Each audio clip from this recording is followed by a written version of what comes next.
నిజామాబాద్ జిల్లా మాక్లూర్ మండలం మాణిక్ బండార్ గ్రామంలోని శ్రీ మహాలక్ష్మి అమ్మవారి ఆలయ ప్రారంభోత్సవానికి ఆర్మూరు ఎమ్మెల్యే రాకేష్ రెడ్డి, మాజీ ఎమ్మెల్యే ఎమ్మెల్సీ ఆకుల లలిత రాఘవేంద్రరావులు ముఖ్య అతిథులుగా హాజరయ్యారు.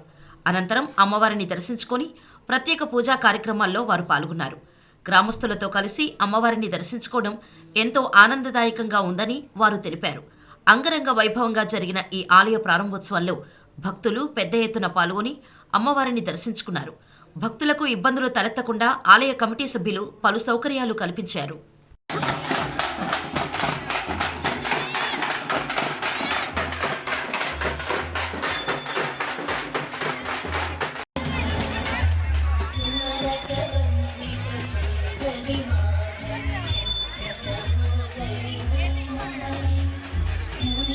ఈ అమ్మవారు మహాలక్ష్మి.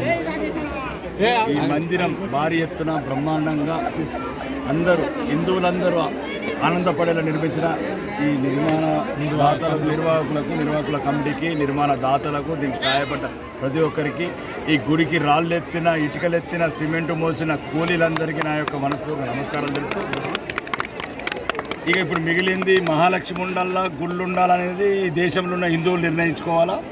ధర్మమే లేని రోజు, దేశమే లేని రోజు మనం ఎటుపోతాము, ఎక్కడ బతాము? ఒకవైపు ప్రపంచమంతా హిందువులను నిల్లగొడుతున్నాయి, చంపేస్తున్నాయి. ఆ చంపకుండా మనం బతకాలంటే ఈ దేశం ఒకటే ఉంది, హిందువులకు ధర్మం ఒకటే ఉంది. రాజకీయాలకు అతీతంగా ఎవడు ఏ పార్టీలున్నా ధర్మం ప్రమాదంలో పడుతుంది, హిందూ ధర్మం ప్రమాదంలో పడుతుంది. ప్రత్యేకంగా 20% ఉన్న పాకిస్తాన్లో 1%కి వచ్చిండ్రు, 3 లక్షల మంది ఆఫ్ఘనిస్తాన్లో 24 మందికి వచ్చిండ్రు, బంగ్లాదేశ్లో మొత్తానికి సగం తగ్గిపోయారు, 100కి 80% తగ్గిపోయారు. ఇంకా భారతదేశం తప్ప హిందువులకు ఇంకొక ప్రపంచం లేదు. ఇక్కడున్న హిందువులు బుద్ధి తెచ్చుకొని జరుగుతున్న కశ్మీర్లో దారుణాలు, నిన్నగాక మొన్న హిందువుల మీద జరిగిన అత్యాచారాలు, వెస్ట్ బెంగాల్లో పాత బస్తీలో ఈరోజు హిందువుల పరిస్థితి, నిజామాబాద్ అదేంటి అర్సపల్లి అడుగుపెట్టలేని మాలపల్లి అడుగుపెట్టలేని హిందుత్వం. కాబట్టి రాను దయచేసి మీరందరూ హిందూ భక్తులు కానీ, హిందువులు కానీ, మనం ఈ దేశంలో బతకాలా, మన బిడ్డలు భవిష్యత్తులో సంతోషంగా ఉండాలా, భవిష్యత్ తరాలు బొట్టు కట్టుతో ఉండాలంటే ఈ మహాలక్ష్మి తల్లి ఆశీర్వాదం వల్ల మీరు